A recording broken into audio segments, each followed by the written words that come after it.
सेवा सिंह बाली, general secretary हूँ मैं नेशनल पैंथर्स ट्रेड यूनियन का और body builder association sports association का प्रेसिडेंट हूँ जम्मू कश्मीर। मैं आप सबसे पहले तमाम जो मीडिया के हमारे भाई यहाँ पर आए हैं, मैं आपका दिल से स्वागत करता हूँ और ये बताना चाहूँगा कि आज का जो हमारा यहाँ पर आने का मकसद और आपको यहाँ का बुलाने का मकसद, इस प्रेस कॉन्फ्रेंस का जो मकसद है, मैं पिछले 5 दिनों से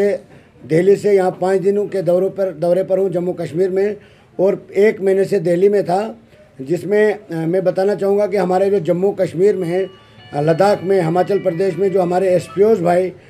नौकरी करते हैं, उनको जो सैलरी दी जाती है, पिछले 7 साल से मैं उनके केस को देख रहा हूँ और मैंने उनकी सैलरी में थोड़ा सा इजाफा करवाया था। और जब गवर्नमेंट से हमने 2 बार, जिसमें मैं प्राइम मिनिस्टर ऑफ इंडिया के पास भी 2 बार पहुंचा और उन्होंने लिखने के बाद भी हमारे जम्मू कश्मीर की जो गवर्नर इंतजामिया हैं या जो सरकारें रहीं, उन्होंने उनको नज़रअंदाज किया। तो उसके बाद हम सुप्रीम कोर्ट ऑफ इंडिया में जाके एक पिटीशन फाइल की है कि उसमें हमने ये डिमांड की है कि इनको ट्रीट किया जाए एज ए कांस्टेबल, क्योंकि जब ये कांस्टेबल का यूनिफॉर्म पहनते हैं, कांस्टेबल की तरह ड्यूटी करते हैं, सब कुछ जब कांस्टेबल की तरह है, इनकाउंटर में सबसे पहले ये जाते हैं। शहादत, कहीं लड़कों ने शहादत तक दे दी तो इनको 6,000 रुपया, मात्र 6,000 रुपया दिया जाता है। तो इसके लिए हमने सुप्रीम कोर्ट में पिटीशन फाइल कर दिए। 1942 नंबर है, कोई भी ऑनलाइन दे सकता है हमारा भाई। और दूसरी बात,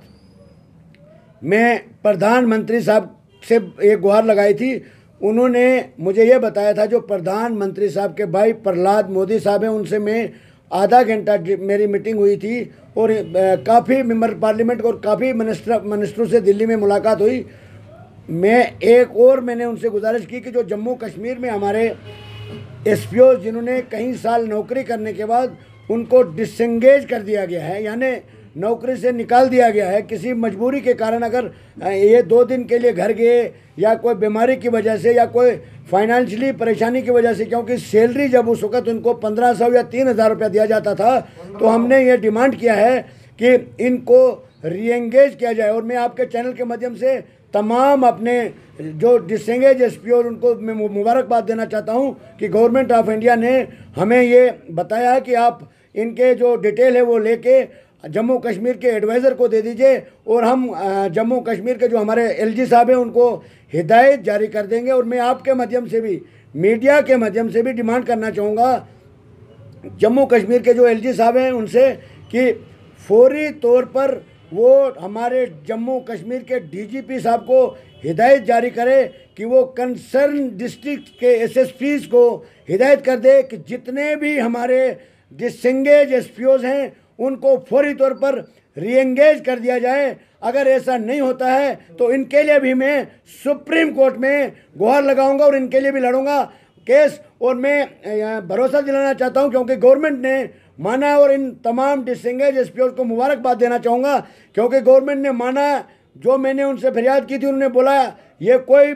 डिमांड नहीं है, ये डिज़र्व करते हैं। जब कोई आदमी अपने देश की सेवा के लिए, ड्यूटी करने के लिए फोर्स में ऑलरेडी उसने 10-10 साल, 5-5 साल, 10-10, 15-15 साल दिए हैं, आज भी वो तैयार है उस ड्यूटी को करने के लिए, तो उसको महरूम, उसके हक और इंसाफ से महरूम रखना ये वायलेशन है। तो इसलिए हम चाहते हैं कि इनको भी फौरी तौर पर रीएंगेज कर देना चाहिए, क्योंकि इनके जो परिवार है वो सफ़र कर रहा है। तो यही हमारा आज का जो प्रेस कॉन्फ्रेंस का आपको हमने तकलीफ दी। और इसके बाद मेरा जम्मू में एक प्रोग्राम है, मैं थोड़ा लेट पहुंचा, तो आज मैं इन्हीं के मुद्दे को लेके जा रहा हूं और कल मैं एडवाइज़र साहब से भी मिलूंगा। उसके बाद मैं सेंटर में जाके इनकी एक मेमोरेंडम लेके होम मिनिस्ट्री में अप्रोच करने वाला हूं और वहां से भी मैं कोशिश करूंगा सीधा डायरेक्शन वहां से गवर्नर हमारे एलजी साहब के लिए आ जाए, ताकि ये मज़ीद सफ़र न करे, क्योंकि इनका परिवार जो है बहुत सफ़र कर रहा है। क्योंकि 10-10, 15-15 साल जिसने डिपार्टमेंट में दिए, आज वो सड़कों पे धक्का खा रहे हैं। तो मैं कहता हूं कि हमारे गवर्नर इंतजामिया को, हमारे एलजी जो यहाँ पर आज गवर्नर इंतजामिया, उनको शर्म आनी चाहिए। और हमारे डीजी साहब को, डीजी साहब के हाथ में ही है। मैं आपके माध्यम से डीजी साहब से भी गुजारिश करना चाहूँगा कि वो फौरी तौर पर तमाम डिस्ट्रिक्ट के एसएसपीज को हिदायत जारी कर देने चाहिए कि जितने भी डिसएंगेज एसपीओज हैं उनकी रिपोर्ट मंगा के उनको रीएंगेज कर दिया जाना चाहिए, क्योंकि ये डीजी साहब के अपने हाथ में है अधिकार, उसके पास ये पावर्स हैं। तो इनको ज़्यादा देर मायूस न रखें। अगर ऐसा न होता है तो हम सुप्रीम कोर्ट में इनकी फरियाद को लेके जाएंगे और वहाँ से इनको इंसाफ दिलाएंगे। यही मेरा आज का प्रेस कॉन्फ्रेंस का मतलब था। शुक्रिया, धन्यवाद।